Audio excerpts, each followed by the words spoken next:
احادیث میں یہ مضمون ملتا ہے کہ جو جمعہ کے دن سورہ کہف پڑھے، ایک جمعے کو پڑھے تو اگلے جمعے تک اس کے لیے نور کر دیا جاتا ہے۔ سبحان اللہ۔ جمعہ کے دن ہو سکے تو مریض کی عیادت کرے، صدقہ و خیرات کرے، جتنا ہو سکے نیکیاں کریں۔ ایک بات یاد رکھنی ہے، کوئی عام دن میں گناہ کرے یقیناً غلط ہے، مگر جمعہ کے دن گناہ کرے گا تو جہاں نیکی 70 گنا وہاں اس کا گناہ بھی 70 گنا ہو جاتا ہے۔ تو پلیز عام دنوں میں بھی بچنا ہے مگر جمعے کو گناہ نہیں کرنے، اسپیشلی بچنا ہے۔ جمعے کو کوئی نماز قضا نہیں ہونی چاہیے۔ ہر جمعے آئے ہے بڑے بڑے سیمینار میں جو جاتے ہیں، بڑی کانفرنس میں جاتے ہیں تو آپ نے دیکھا ہوگا دروازے پہ لوگ بیٹھے ہوتے ہیں، آنے والے کا نام لکھتے ہیں، آپ کہاں سے آئے، نام بتائیں، تعارف بتائیں۔ یہ پروٹوکول ہوتا ہے بڑے بڑے پروگرامز کا۔ آپ کو پتا ہے ہر جمعے کو جب آپ مسجد میں آتے ہیں تو مسجد کا پروٹوکول کیا ہوتا ہے؟ حدیث کے الفاظ ہیں، فرشتے دروازے پر کھڑے ہوتے ہیں اور ہر آنے والے کا نام لکھتے ہیں۔ آپ کا میرا نام فرشتے لکھتے ہیں۔ اور آپ کو پتا ہے ہر جمعے آپ کتنی بڑی نیکی کما سکتے ہیں؟ اگر میں آج آپ کو کہوں کہ ہر جمعے 2 لاکھ روپے صدقہ کریں، آپ کہیں 2 لاکھ ہر جمعے، مہینے کے 8 لاکھ روپے ہو گئے، 5 جمعے بھی آتے ہیں کبھی کبھی تو 10 لاکھ ہو گئے، کدھر سے لاؤں بھائی صدقے کے؟ زکوٰۃ بھی نہیں، صدقہ۔ سبحان اللہ، آپ ہر جمعے 2 لاکھ کا ثواب کما سکتے۔ نبی پاک علیہ السلام فرماتے جس کا مضمون ہے کہ نماز جمعہ کے لیے جو لوگ پہلے آتے ہیں ان کو ایسا ثواب ملتا ہے جیسا اونٹ صدقہ کرنے والے کو ثواب ملتا ہے۔ اللہ کی راہ میں اونٹ صدقہ کرنے کا ثواب۔ فرمایا جو اس کے بعد آتے ہیں وہ ایسے ہیں جن کو گائے صدقہ کرنے کا ثواب، ان کے بعد آنے والے ایسے ہیں جیسے بکری صدقہ کرنے کا ثواب، پھر آنے والے ایسے ہیں جیسے مرغی صدقہ کرنے کا ثواب، اور پھر آنے والے ایسے ہیں جیسے انڈا صدقہ کرنے کا ثواب۔ اور جب امام خطبے کے لیے کھڑا ہو جاتا ہے تو جو فرشتے مسجد کے دروازے پر آنے والوں کے نام لکھ رہے ہوتے ہیں اپنا رجسٹر بند کرتے ہیں اور وہ بھی امام کا خطبہ سننے بیٹھ جاتے ہیں۔ کتنے لوگ ہیں جو آتے ہی خطبے کے وقت ہیں، خطبے کے بھی بعد آتے ہیں، جلدی گھر سے نہیں نکلتے، حالانکہ جلدی آنے والے کیا زیادہ کام کرتے ہیں، آدھا گھنٹہ 40 منٹ پہلے آ جائیں، امام صاحب کا بیان بھی سننے کو مل گیا اور اونٹ صدقہ کرنے کا ثواب بھی مل گیا۔ اللہ کرے کہ نیکیاں کمانے کی لالچ ہو جائے، جس طرح پیسے کمانے کی لالچ ہے نا۔ اب میں چوٹ کرتا ہوں، کمیٹی بیٹھی ہے، آج ان کو جوش آ جائے اور اگر یہ اعلان کر دیں کہ بھائی آئندہ جمعے جو پہلی صف میں ہوں گے سب کو 15-15 ہزار روپے ملیں گے، دوسری صف والوں کو 10-10 ہزار اور تیسری صف والوں کو 5-5 ہزار۔ میرا خیال ہے 11 بجے مسجد کے بعد لائن لگی ہوئی ہوگی، دروازہ کب کھلے اور کب پہلی سے رات کو ہی بول رہے ہو سکتا ہے آ جائیں۔ چوٹ کر رہا ہوں، میرے نبی کے سچے وعدے ہیں کہ جو پہلے جمعے میں آتے ہیں، شروع میں آتے ہیں، وہ اونٹ صدقہ کرنے کا ثواب کماتے ہیں۔ کماؤ نا ہر جمعے نیکی۔ فرشتوں کے رجسٹر میں آپ دروازے سے آ رہے، فرشتے کھڑے ہیں دروازے پر، کیسی خوبصورت محفل ہوتی ہے ہر جمعے کو، لیکن یہاں حال فکر ہی نہیں ہوتی، آرام سے آتے ہیں۔ بلکہ اب تو مجھے کسی نے بتایا نیا کام شروع کیا ہے نوجوانوں نے، کہتے 3 جمعے پڑھو تو دل پہ مہر لگتی ہے نا، 2 نہیں پڑھتے پھر تیسرا پڑھ لیتے ہیں۔ توبہ توبہ توبہ، مذاق بنایا ہوا ہے۔ ارے ایک نماز کیسے مسلمان کی قضا ہو، جمعہ تو دور کی بات ہے۔ میرے آقا فرماتے ہیں صلاتکم علی محرزۃ لدعائکم ومرضات لربکم وزکاۃ لاعمالکم۔ فرمایا تمہارا مجھ پر درود پاک پڑھنا تمہاری دعاؤں کی حفاظت کرنے والا اور تمہارے رب کی رضا کا باعث اور تمہارے اعمال کی پاکیزگی کا سبب ہے۔ ایک درود اس کے کتنے سارے بینیفٹس ہیں، اور پھر جو جمعہ کا دن ہے یہ خاص درود پاک پڑھنے کا دن ہے۔ ایک حدیث ہم ہر جمعے کو ریپیٹ کرتے ہیں، حدیث پاک جس کا مضمون کہ جو جمعہ کے دن 200 مرتبہ درود پاک پڑھے اس کے 200 برس کے گناہ معاف کرے۔ تو آئیے مل کر محبت سے درود پاک پڑھ لیں۔ صلو علی الحبیب صلی اللہ تعالی علی محمد صلی اللہ علیہ وسلم۔ اللہ قرآن مجید میں ارشاد فرماتا ہے صبغۃ اللہ ومن احسن من اللہ صبغہ ونحن له عابدون۔ آسان ترجمہ قرآن کنز العرفان، ہم نے اللہ کا رنگ اپنے اوپر چڑھا لیا اور اللہ کے رنگ سے بہتر کس کا رنگ ہے، اور ہم اسی کی عبادت کرنے والے۔ سبحان اللہ۔ آج بات ہوگی اللہ کے رنگ کی۔ ایکچولی اللہ کا رنگ کس کو کہتے ہیں اور پھر یہ رنگ چڑھ کیسے سکتا ہے؟ کس خوش نصیب کو یہ موقع ملتا ہے، یہ سعادت ملتی ہے؟ میرے دل میں اللہ پاک کی محبت کی جو بوٹی ہے نا، جو پودا ہے، یہ میرے مرشد نے لگایا ہے، اس پر لا الہ الا اللہ کا پانی لگایا ہے، یعنی کثرت سے کلمہ طیبہ کا ذکر کیا تو یہ بوٹی پھلی پھولی تن بدن میں پھیل گئی۔ اب حالت یہ ہے کہ چمبے کی بوٹی یعنی محبت الہی نے پورے باطن کو بہکا دیا، میرے جان اندر سے پھولوں کا باغ بن گئی ہے۔ اللہ پاک میرے مرشد کو سلامت رکھے جنہوں نے مجھ غریب پر ایسا کرم کر دی۔ بعض اوقات اللہ والوں کی نظر پڑ جاتی ہے نا، تو دل جو ہے وہ چمبے کی بوٹی ہے، چمبیلی جو ہے سمجھ لیں اللہ کے ذکر کا پودا لگ جاتا ہے۔ کہتے ہیں نا نگاہ ولی میں وہ تاثیر، نگاہ ولی میں وہ تاثیر دیکھی بدلتی ہزاروں کی تقدیر۔ اب قرآن کی آیت کی طرف آتے ہیں، صبغۃ اللہ، اللہ کا رنگ۔ ہمارے عموماً کہتے ہیں فلاں پر فلاں کا رنگ چڑھ گیا ہے، یہ برے دوستوں میں بیٹھتا ہے، لوگ ماں باپ کہتے ہیں نا یہ برے دوستوں میں بیٹھا ہے، برے دوستوں کا رنگ لگ گیا ہے۔ کوئی کہتا ہے نیک نمازی بن گیا، کہتے ہیں اچھے دوستوں کا خوب رنگ چڑھا ہے۔ کسی کچھ عادتیں بچے کی فطرت اور طبیعت کا حصہ ہو تو کہتے ہیں گٹی دینے والا جس نے پہلی غذا کھلائی تھی لگتا ہے اس کا رنگ چڑھ گیا ہے۔ مطلب یہ کہ عادات، طور طریقے، اخلاق اور سوچوں میں جو تبدیلی آتی ہے نا اسے ہمارے یہاں عموماً رنگ چڑھنا کہتے ہیں۔ اللہ فرماتا ہے قرآن میں صبغۃ اللہ ومن احسن من اللہ صبغہ، ہم نے اللہ کا رنگ اپنے اوپر چڑھا لیا اور اللہ کے رنگ سے بہتر کس کا رنگ ہے؟ اب اللہ کا رنگ کسے کہتے ہیں؟ کوسچن تو یہ کھڑا ہوگا نا، دوستوں کا رنگ تو ہم سمجھ گئے، بری صحبت کا رنگ، اچھی صحبت، اللہ کا رنگ کسے کہتے ہیں؟ تین رنگ ہیں جو دل پر چڑھتے ہیں، یاد رکھیے۔ نمبر 1 ایمان، نمبر 2 تقوی اور نمبر 3 محبت الہی۔ ان تینوں رنگوں کو ملا کر صبغۃ اللہ یعنی اللہ کا رنگ کہا جاتا ہے، صبغۃ اللہ۔ اب آیت کریمہ کا مطلب یہ ہے کہ ایمان کا رنگ جس پر چڑھ گیا وہ دنیا بھر میں حسین ترین ہو جاتا ہے، پھر جب تقویٰ دل میں اترتا ہے تو آدمی کو مزید حسین بنا دیتا ہے، اور جب اللہ پاک کی محبت سے دل سرشار ہو جائے تو اب بندہ اعلیٰ ترین مقام تک پہنچ۔ اب ہم نے غور کرنا ہے کہ تینوں رنگ ہم اپنے اوپر کیسے چڑھا سکتے ہیں۔ سبحان اللہ۔ اہل ایمان کا حسن ظاہر و باطن کیسا ہوتا تھا؟ ایک مرتبہ رسول بے مثال بی بی آمنہ کے لال صلی اللہ علیہ وسلم سفر پر تھے، صحابہ کرام بڑی تعداد میں ساتھ تھے، صحرا سے گزر ہوا، گرمی کے دن تھے۔ ابھی دیکھیں نا کراچی میں کتنی گرمی ہے، مگر صحرا کے اندر، وہ بھی مکے مدینے کے صحرا میں، جنہوں نے دیکھا ہے گرمی کے دن وہاں پر وہ کیسی گرمی ہوتی ہے، صحرا میں تھے اور پانی بھی نہیں۔ اب تمام صحابہ پیاس سے پریشان، پانی کو قطرہ نہیں۔ اب کیا کیا؟ لیکن انہیں معلوم تھا کہ نبی پاک ساتھ ہے نا تو خیر ہے، کوئی نہ کوئی سبیل بن جانی۔ تو پیارے آقا علیہ الصلوۃ والسلام نے دور ریت کے ٹیلے کی طرف اشارہ فرمایا کہ اس ٹیلے کے پیچھے جاؤ، چھوٹا سا جو پہاڑ ہوتا ہے اس کے پیچھے ایک غلام ہے، سیاہ فام ہے، حبشی ہے، افریقن ہے، اونٹنی پر سوار ہے، اس کے پاس پانی کا ایک مشکیزہ ہے، جاؤ اس غلام کو اونٹ سمیت میرے پاس لے۔ اب نبی پاک یہ جانتے تھے کہ اس ٹیلے کے پیچھے کیا ہے، صحابہ حیران، لیکن نبی پاک کا حکم تھا، فوراً گئے تو بالکل ایک اونٹ پہ سوار حبشی غلام کو دیکھا، اس کے پاس پانی کا مشکیزہ بھی تھا، اس کو پکڑا، نبی پاک کے پاس لے آئے۔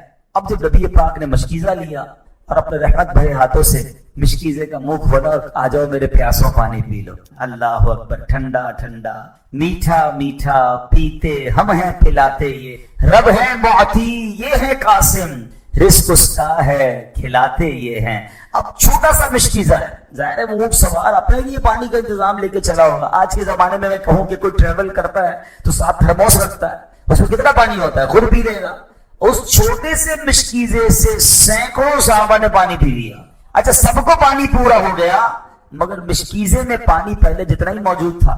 اب وہ جو غلام تھا نا وہ بھی یہ منظر دیکھ رہا تھا کہ یہ کون سی ہستی ہے، یہ کیا کمال ہے کہ اتنے میرے چھوٹے سے مشکیزے سے 100 لوگوں نے، سینکڑوں لوگوں نے پانی پی لیا۔ تو سبحان اللہ، اس کا دل میں ہدایت کا نور آیا، گویا چمبے کی بوٹی جو ہے وہ لگ گئی، ایمان کا نور آیا اور اس غلام نے کلمہ پڑھ کر اسلام قبول کر لی۔ اچھا اب سبحان اللہ، نبی پاک علیہ الصلوۃ والسلام بہت خوش ہوئے، آپ نے اپنا نورانی ہاتھ اس کے چہرے پر پھیرا۔ یہ کتابوں میں معجزہ لکھا، حدیث کی کتابوں میں، دنیا میں کبھی ایسا نہیں ہوتا، افریقن گورا نہیں ہو سکتا، جو اس کی سکن ہوتی ہے نا فل بلیک ہوتی ہے، آپ نے دیکھا ہوگا، مگر میرے آقا نے جب اپنا نورانی ہاتھ اس کے چہرے پر پھیرا تو وہ چمکنے لگا، اس کا چہرہ بالکل سفید ہو گیا۔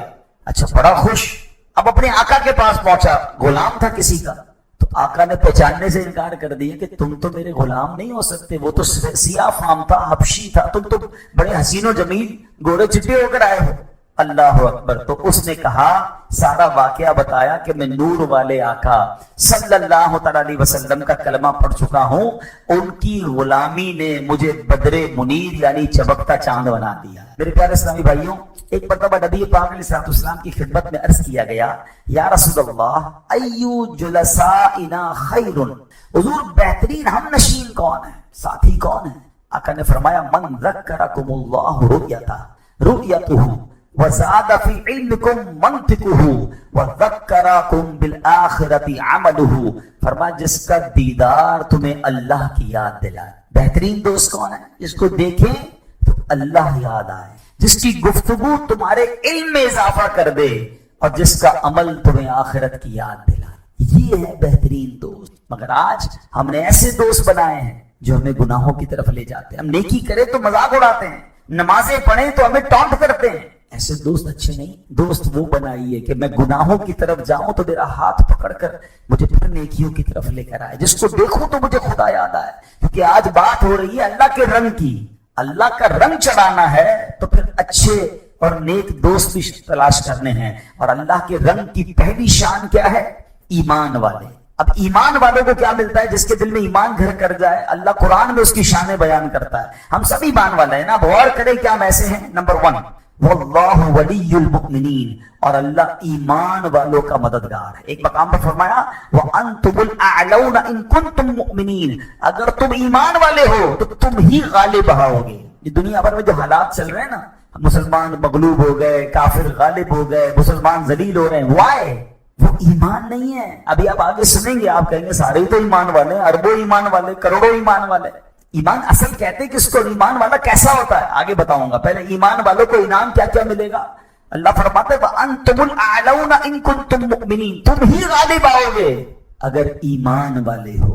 پتہ چلا جس پر اللہ کا رنگ چڑھ جائے اسے بلندیاں عطا ہوتی ہیں۔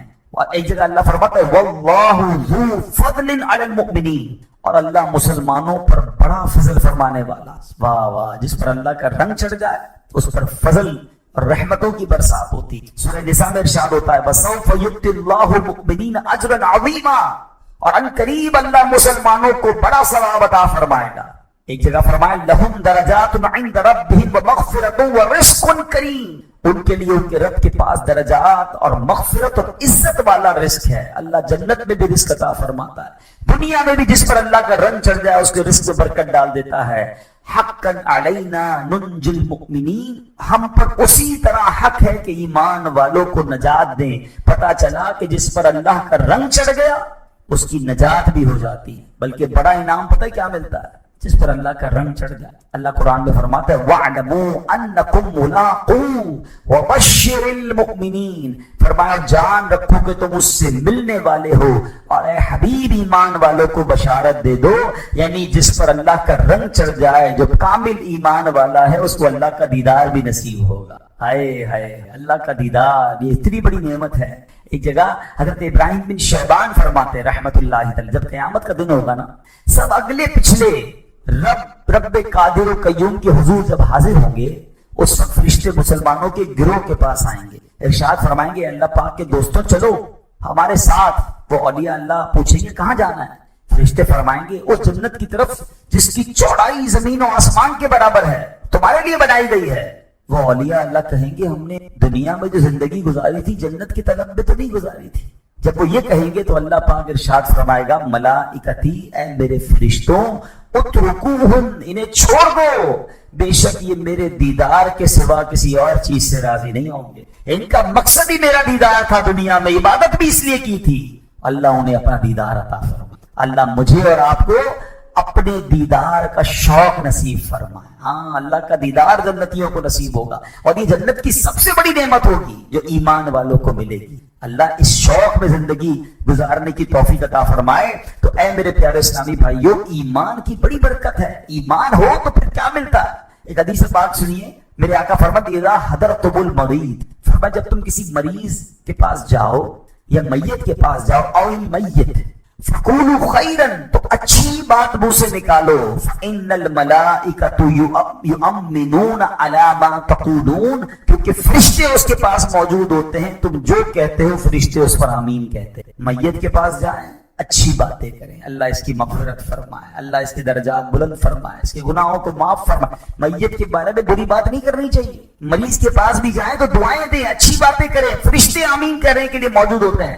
لیکن اس میں ایک بڑی کمال کی بات سیکھنے کو مل رہی ہے کہ یہ کسی غوث قطب ابدال کا مرتبہ بیان نہیں ہو رہا، جس کے دل میں ایمان ہے، عام مسلمان ہے، انتقال ہو گیا یا بیمار ہے، اس کا کمال یہ ہے کہ اس کے دل میں چونکہ ایمان کا دور ہے، محبت الہی کی بوٹی اس کے دل میں لگی ہوئی ہے۔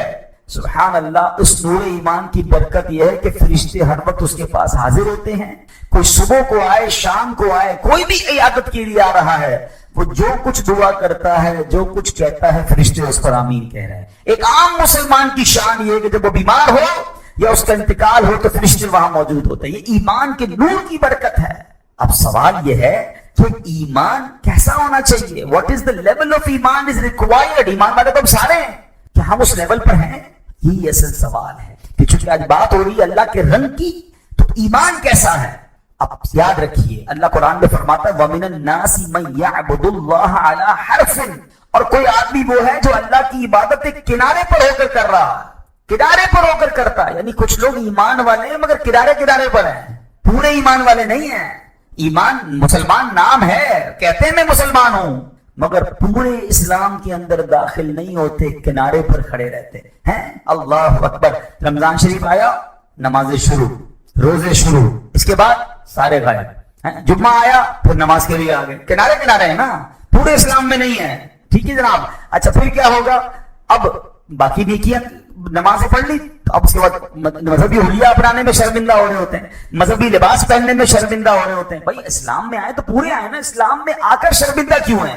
یعنی اسلام عمل کرنے میں ڈر کس بات کا لگ رہا ہے؟ تو جو اسلام میں پورا داخل ہوتا ہے وہ ایمان کامل والا ہے۔ اللہ قرآن میں فرماتا ہے ادخلوا فی السلم کافہ، اسلام میں پورے داخل ہو جاؤ، یعنی پورے داخل ہو جائے، کلمہ تو پڑھ لیا، ایمان قبول کر لیا، اب شرم و جھجک کیسی ہے؟ اب بس لباس کی بھی سنت ہو، حلیہ بھی سنت والا ہو، چال چلن بھی سنت والا ہو، پورے اسلام میں داخل ہو جائیں، اور سبحان اللہ صرف حلیہ نہیں، اخلاق بھی اچھے ہوں۔ نبی پاک علیہ السلام فرماتے ہیں بندہ اس وقت تک کامل مومن نہیں ہو سکتا جب تک اپنے مسلمان بھائی کے لیے وہی پسند نہ کرے جو اپنے لیے پسند کرے۔ ٹھیک ہے نا؟ اب میں کہوں میں مسلمان تو ہوں مگر کامل مومن کب ہوں گا؟ جو اپنے لیے پسند کروں وہ دوسروں کے لیے پسند کروں۔ میں اور آپ میں سے کون پسند کرتا ہے میرے ساتھ دھوکا ہو، میری بے عزتی ہو، مجھے ستایا جائے، مجھے ذلیل کیا جائے، مجھ سے بد اخلاقی کی جائے؟ میں تو کبھی پسند نہیں کروں گا۔ تو میری ذمہ داری ہے اگر میں کامل ایمان والا ہوں تو میں دوسروں کے لیے بھی یہ پسند کروں کہ یار میں بھی کسی کو دھوکا نہ دوں، میں بھی کسی کو تکلیف نہ پہنچاؤں، میں بھی کسی کو ذلیل نہ کروں۔ غلطی ہو گئی میرے ملازم سے، غلطی ہو گئی میرے بھائی بہنوں سے، غلطی ہو گئی میری بیوی سے یا میرے رشتے داروں سے، نہیں جناب معاف کریں، کیونکہ آپ کیا چاہتے ہیں کہ مجھ سے غلطی ہو تو معاف کیا جائے، درگزر کیا جائے، اگنور کیا جائے، ریلیف دیا جائے، مجھے پکڑا نہ جائے۔ یار ہو گیا، انسان ہو بھائی، ہو گئی غلطی، کتنا برا لگتا ہے کوئی ہماری غلطی پر ٹوکتا ہے تو یار جب آپ ٹوکتے ہیں تو اس کو برا نہیں لگتا؟ What ever you like for your self, ہمیشہ یہ حدیث یاد کر لیں، کامل مومن نہیں ہو سکتا بندہ جب تک اپنے مسلمان بھائی کے لیے وہ پسند نہ کرے جو اپنے لیے پسند کرتا ہے۔ سمپل۔ آپ کو جب بھی کسی کے خلاف کوئی ایکشن لینا ہے نا، آپ اپنی جگہ اس کو رکھ کے سوچیں کہ میں ہوتا تو میں کیا چاہتا، میرے ساتھ کیا ہوتا؟ معاف کر دیا جاتا، درگزر کر دیا جاتا، ایک موقع دیا جاتا، ایک چانس دیا جاتا، تو آپ بھی دینا چانس ہے۔ آپ جو منہ میں آیا کہہ دیا سامنے والے کو، چاہے اس کا دل ٹوٹا، اس کا بیچارے کا جو بھی اس کی مورل آپ نے بیڑا غرق کر دیا، نہ کریں ایسا۔ ہمیشہ یاد رکھیں تلوار کا وار جو ہے نا اس کا علاج ہو سکتا ہے، زبان کا وار جو ہے وہ بہت خطرناک ہوتا ہے، اس کا علاج نہیں ہوتا، وہ دل کو چیر کے رکھ دیتے۔ انسان کو برسوں یاد رہتا ہے کہ یار اس نے سب کے سامنے مجھے کہہ، تو بولنے سے پہلے سوچیں، ہمیں نہیں پتا ہوتا یہ جملہ مجھے کتنے بڑے گناہ میں مبتلا کر دے۔ کسی کا دل توڑنا، اللہ اکبر، پتا ہے آپ کو کسی کے دل میں خوشی داخل کرنا کتنی بڑی نیکی۔ حدیثوں میں یہ مضمون ملتا ہے کہ مسلمان کے دل میں خوشی داخل کرنا 60 سال کی نفلی عبادت سے زیادہ افضل ہے، اور کتنا آسان ہے خوشی داخل کرنا۔ سچ بتاؤں ہم آج کے دور میں مسکرا کر دیکھ لیں نا کسی کو وہ خوش ہو جاتا ہے، پیار والی بات کر لیں، آپ کی طبیعت ٹھیک ہے، بڑے دن میں نظر نہیں آ رہے، سب ٹھیک ہے نا، خیریت سے، بس آپ نے دل جیت لیا اس کا، آپ نے اس کے دل میں خوشی داخل کر دی۔ یہ تھوڑی کہا حدیث میں کہ 1 کروڑ روپے دے کر خوشی داخل کرے گا تو 60 سال کی نفلی عبادت کا ثواب ہے۔ نو، نتھنگ، سمپل ورڈز ہیں۔ کسی مسلمان کے دل میں خوشی داخل کرنا 60 سال کی نفلی عبادت سے افضل ہے. اب ہمارا الٹا معاملہ, ہم نفل پڑھ رہے ہوتے اور دل توڑ رہے ہوتے ہیں. ہاں کہاں گئے, مسجد میں نفل پڑھنے جا رہا ہوں, اور نفل پڑھتے پڑھتے کبھی خادم کو ڈانٹ دیا, کبھی امام صاحب سے الجھ پڑے, کبھی کسی نمازی کو کچھ کہہ دیا, مسجد میں ہی 4-5 تو دل توڑ دی. کمال ہے. بشروا ولا تنفروا یسروا ولا تعسروا. آئے یقین کریں اس 4 لفظوں پر کتابیں لکھی گئی. کیا مطلب ہے؟ بشروا خوشخبری سناؤ, ولا تنفروا نفرت نہ پھیلاؤ, ٹینشن نہ پھیلاؤ, یسروا آسانیاں کرو, ولا تعسروا مشکل نہ کرو.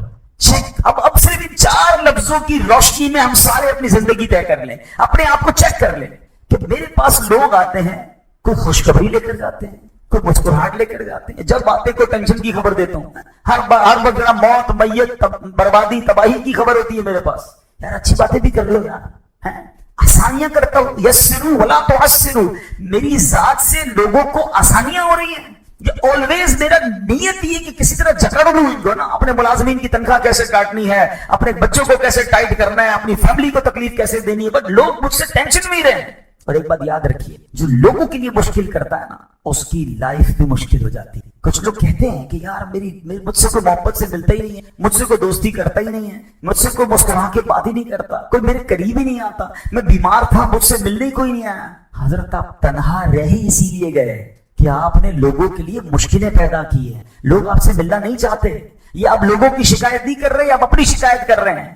آپ پیار دینے والے ہوتے, آپ محبت دینے والے ہوتے, آپ خوش اخلاق ہوتے, آپ کی بیماری میں زمانہ کھڑا ہوتا, آپ کی مشکل میں کئی ہاتھ بڑھانے والے ہوتے, کیونکہ آپ نے لوگوں کی مشکلوں سے نکالا ہے لوگوں کو.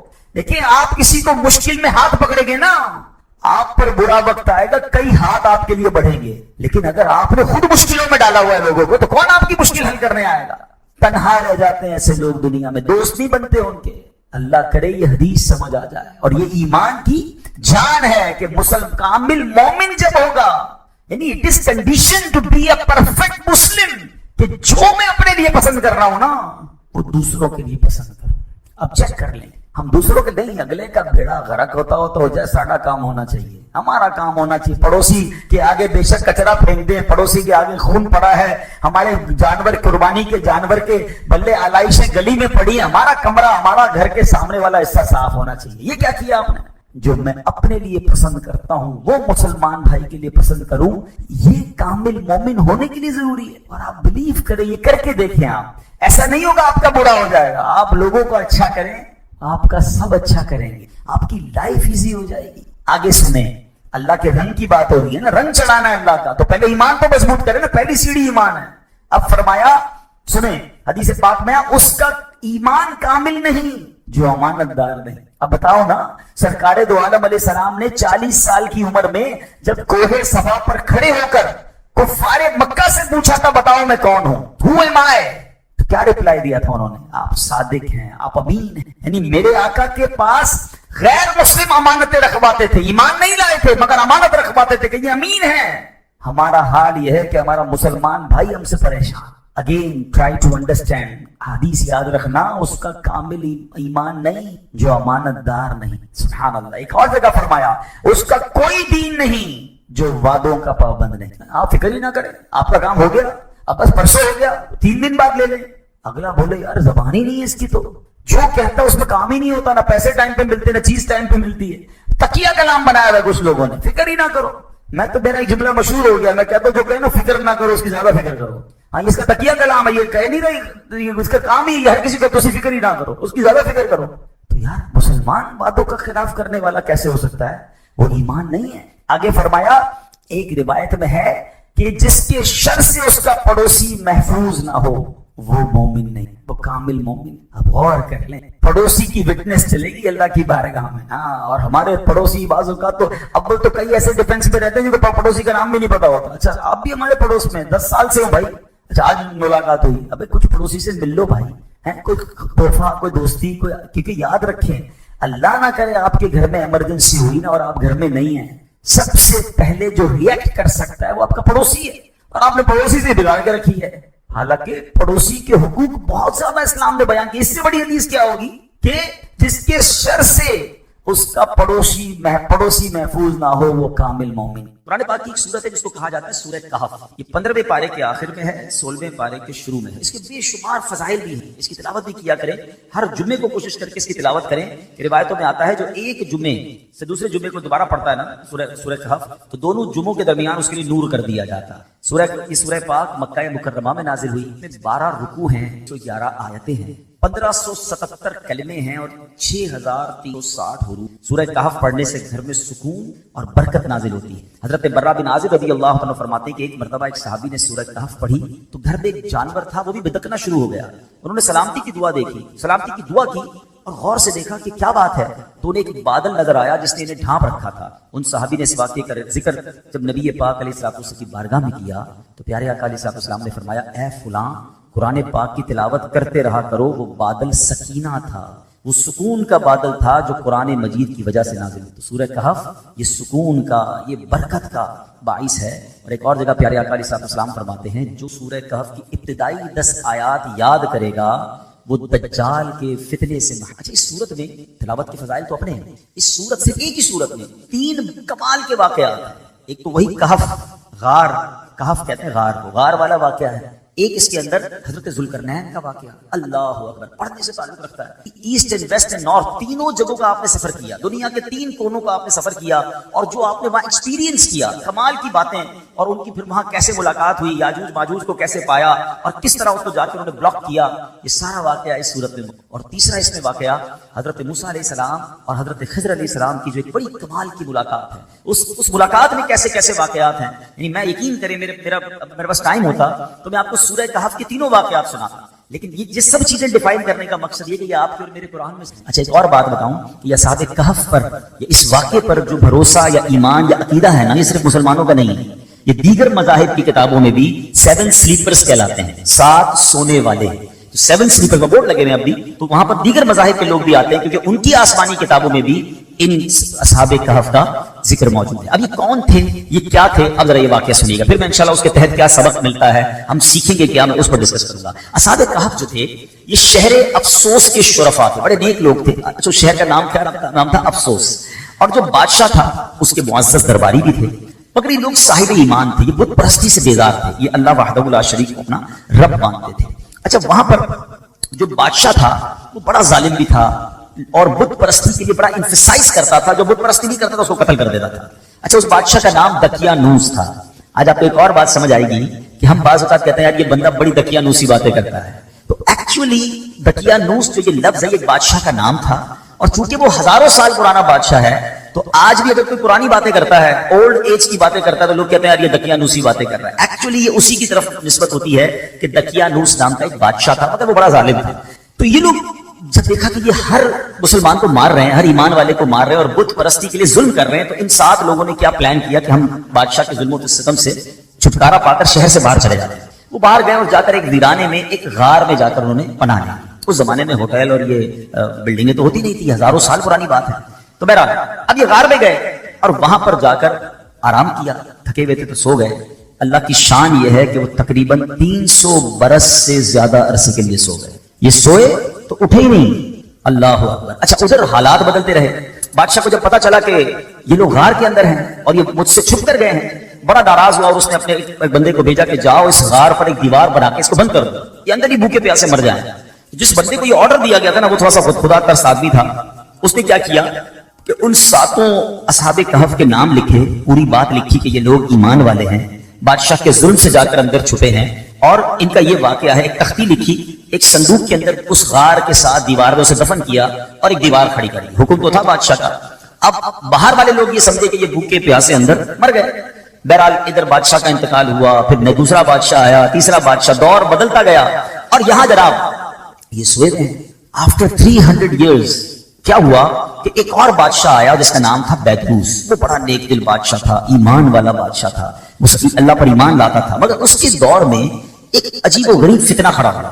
کچھ لوگوں نے یہ معاذ اللہ کہتے ہیں کہ شک پیدا کرنا شروع کر دیا، کمپلین کرنا شروع کر دی، آرگیومنٹ شروع کر دیا کہ مرنے کے بعد اللہ دوبارہ پیدا نہیں کر سکتا، یعنی مرنے کے بعد دوبارہ کوئی زندگی نہیں ہے۔ اب بادشاہ بڑا نیک دل آدمی، سمجھاتا لوگوں کو، لوگ اس کی بات کم سنتے، اس فتنے کی بات زیادہ سننے لگے۔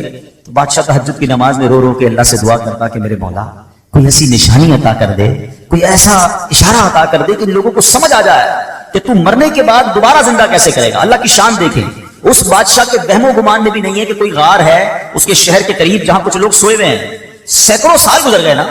اب اللہ کی شان دیکھیں اس بادشاہ کی، وہ گریا بازاری، وہ دعائیں کیسی رنگ لائیں کہ ایک چرواہا جو تھا بکریاں چراتے چراتے اس غار کے قریب پہنچا۔ اب قریب پہنچا تو دیوار 300 سال پرانی ہو گئی تھی، تو دیوار دھڑام سے گری۔ جیسی غار کے اندر اس نے دیکھا تو وہ گھبرا کر دوڑ پڑا۔ اچھا یہاں جیسی دیوار گری تو ان بندوں میں سے وہ 7 افراد اٹھ گئے۔ اچھا وہ اٹھے تو وہ سمجھے ہم 2 4 6 گھنٹے 8 گھنٹے سو کر اٹھے، ٹھیک ہے نا، انہوں نے نماز وغیرہ پڑھی، اب بھوک لگ رہی ہے تو ایک ساتھی کو کہا ذرا جانا باہر اور دیکھ بھال کر بادشاہ دقیانوس کے سپاہی کہیں پکڑ نہ لیں، کھانا لے کر آ۔ وہ بندہ چھپتے چھپاتے بازار گیا تو سارے بازار کا ماحول ہی الگ، عمارت ہی الگ۔ بہرحال اتنا اس کو خیال نہیں آیا، اس نے جا کر ایک دکاندار نان بھائی جو روٹی بیچنے والا تھا اس کو اس نے پیسے دیے کہ مجھے کچھ روٹیاں چاہیے۔ تو نان بھائی نے جب وہ پیسے دیکھے کہا یہ سکے کہاں سے آ رہے ہیں، یہ تو کرنسی ختم ہو گئی تھی، 300 سال پرانی کرنسی تھی۔ تو کہا یہ پیسے تو ہمارے یہاں نہیں چلتے، کس زمانے کے پیسے لے کے آ؟ بھائی یہ تو پیسے کل تو ہمیں پیسے لے کے غار میں گئے، آج تمہیں دے رہے تو کہہ رہے پیسے نہیں چلیں گے۔ اچھا یہ بتاؤ دقیانوس بادشاہ کہاں ہے آج کل؟ وہ جو اصحاب کہف میں سے ایک بندہ تھا وہ پوچھتا ہے کون سے کون دقیانوس، اس زمانے کا تو کوئی بادشاہ یہاں پر نہیں ہے۔ اب وہ حیران کہ بادشاہ کل تو ہم جاتے غار میں گئے، آج بادشاہ کی کو پہچان نہیں رہا، کرنسی ہماری چل نہیں رہی۔ ادھر وہ نان بھائی سمجھ گیا کہ یہ سینکڑوں سال پرانی کرنسی ان کے پاس ہے، ان کو لگتا ہے کوئی خزانہ مل گیا ہے۔ تو انہوں نے پکڑ کر اس بندے کو جو اصحاب کہف میں سے تھے پولیس والوں کے یا حکام کے حوالے کر دیا۔ وہ حکام انہیں بادشاہ کے پاس لے گئے۔ بادشاہ کو جب یہ سارا واقعہ پتا چلا اس نے کہا ہم تو دقیانوس بادشاہ کے زمانے کے لوگ ہیں، ہم تو سوئے اٹھے تو آپ بتا رہے ہیں کہ وہ بادشاہ بھی نہیں ہے، پیسے بھی یہ نہیں چل رہے، یہ زمانہ کون سا ہے؟ تو بادشاہ نے معلوم کیا تو پتا چلا کہ یہ 300 سال پرانی بات کر رہے ہیں۔ یہ کیسے پاسبل ہے کہ بندہ بھی جوان ہے، بوڑھا بھی نہیں ہوا اور کیا 300 سال پرانی بات کر رہا ہے؟ میں اکیلا نہیں ہوں، 7 6 اور بھی ہیں، کدھر ہے؟ غار میں ہے۔ چلو اب بادشاہ نے پورا لشکر لیا، یقین تو بادشاہ کو بھی نہیں آ رہا تھا کہ یہ ہو کیا رہا ہے۔ اب پورے لشکر کو لے کر جب وہ غار کے قریب پہنچے تو ادھر جو غار میں لوگ تھے وہ سمجھ گئے کہ دقیانوس بادشاہ کے بندے آ گئے ہیں، ہمارا بندہ پکڑا گیا ہے، اب ہماری خیر نہیں۔ وہ سجدے میں چلے گئے، وہ دعائیں کرنے لگے، استغفار پڑھنے لگے۔ مگر جب سپاہی آئے تو سپاہی بھی کوئی اور، بادشاہ بھی کوئی اور، کسی کو یقین نہ آئے ان کی باتیں۔ اب وہ تختی کام آئی، اب جب دیوار کھودی گئی تو وہ تختی نکلی اندر سے جو 300 سال پہلے دقیانوس بادشاہ کے بندے نے اس کے ملازم نے لکھ کر رکھی تھی کہ ان 7 بندوں کے نام یہ ہیں اور یہ دقیانوس بادشاہ کے خوف سے جا کر اندر سوئے ہیں اور یہ ایمان والے ہیں۔ اللہ اکبر۔